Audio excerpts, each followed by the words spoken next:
John Stanger, and I guess one of the regrets I have is that the fellow I went up on the motorbike with, Tex Mowatt, is no longer with us. So I'm kind of speaking on his behalf as well, I guess. In the history that I saw, it was described as we were out on a joyride. So I probably should correct that statement. Neither of us took a joy in being on a dirt bike, because we'd never been on them before, never been on one since. We, as everybody was aware, we were beginning to lose the use of our Silver King ski hill. Due to global warming, there was a lack of snow.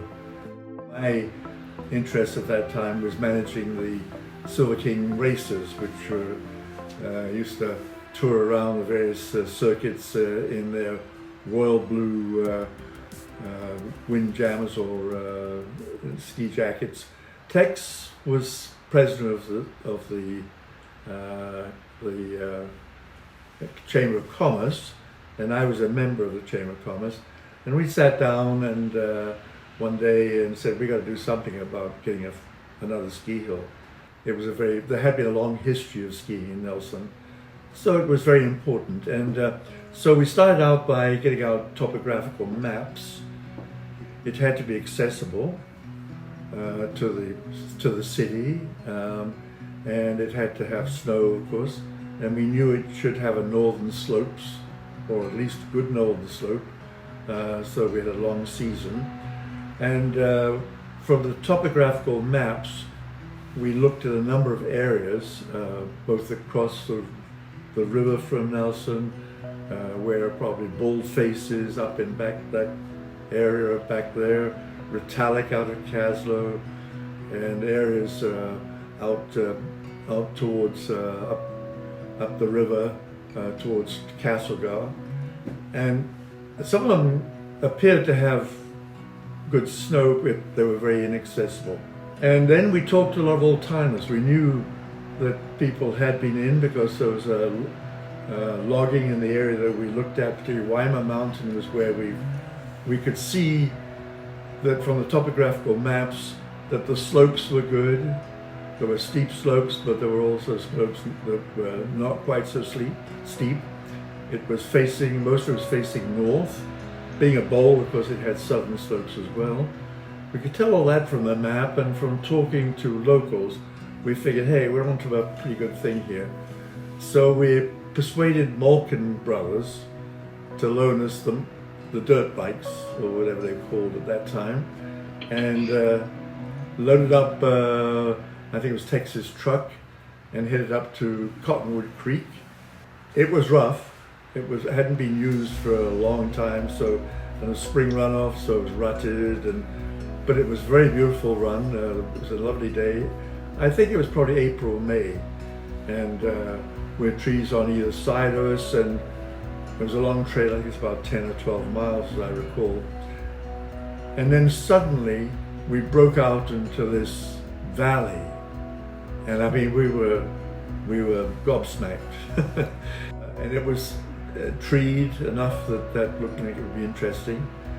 We really didn't have to spend too much time there, because we could see that we couldn't go any further. We were at the end of the road anyway, and so we decided that this there was obviously at that moment we decided there couldn't be any competition. So when we got back, we of course had meetings with other members of the Chamber of Commerce, and there were many members of most of the members of the ski hill, the ski club, and it was decided that we were going to advance. Now the first thing that had to happen was the road had to be improved. Nelson at that time was very fortunate. We had probably the directors, the top guys for highways, forestry, BC Tel, they all had headquarters there, and all those guys were skiers, the guys were the district managers, and they also happened to have control of a lot of equipment, like cats, and so they agreed that whenever they had an opportunity, when they could work around it through the department, they would employ some of this equipment on working on the road. So that was probably where it went from that point. it was decided that that was going to be the area. Oh, I should mention, of course, that a lot of the members of the ski club and so on, they went in there after us and confirmed what our findings were, and that got them really enthusiastic and behind the project. Towards the end of that that winter, I guess, after the discovery, of going up by helicopter with 3 of my kids who were all members of the racing fraternity, and I was anything but a good skier, so we picked our way down from where the helicopter dropped us off. And I remember our youngest, who was 10, Sarah, who's with me today, having great difficulty. The snow was very deep and she was very young. I hadn't really thought it all the way through. We had to get down from the hill, of course, and then we had to get home. But we made it anyway. I think the last part was a bit of a struggle, but anyway. Many pleasant memories of where I lived in England in the Lake District, very similar to the Kootenays. My spiritual home was Nelson, still is. It was 10 years later, as I mentioned, that I had the opportunity to go back for a visit with a good friend of mine from Vancouver, and we went up to actually visit the hill, and that was the whole objective.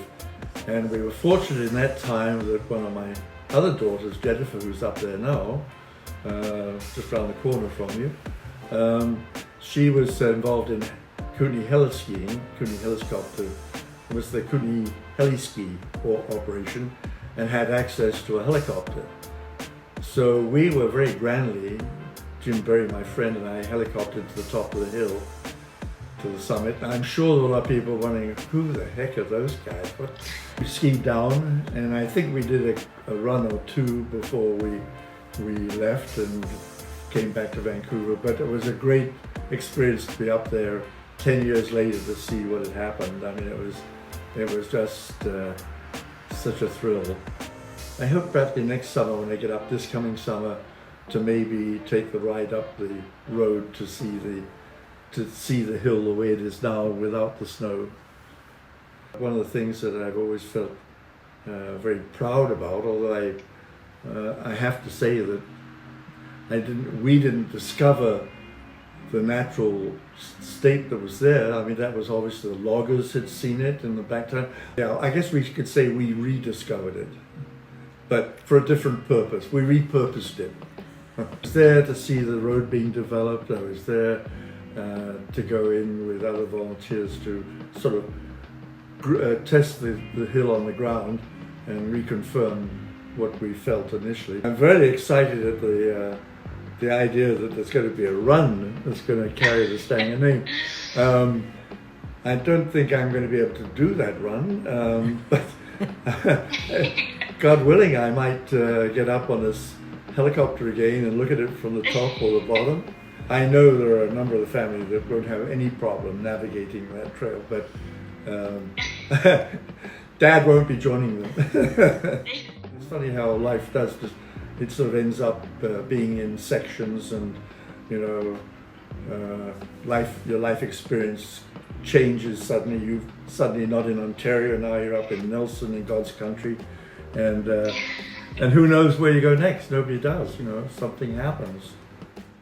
I guess the only thing that Tex and I would have disagreed with is that we were out on a joyride and just like, this is our weekend joyride, and oh, we found a ski hill.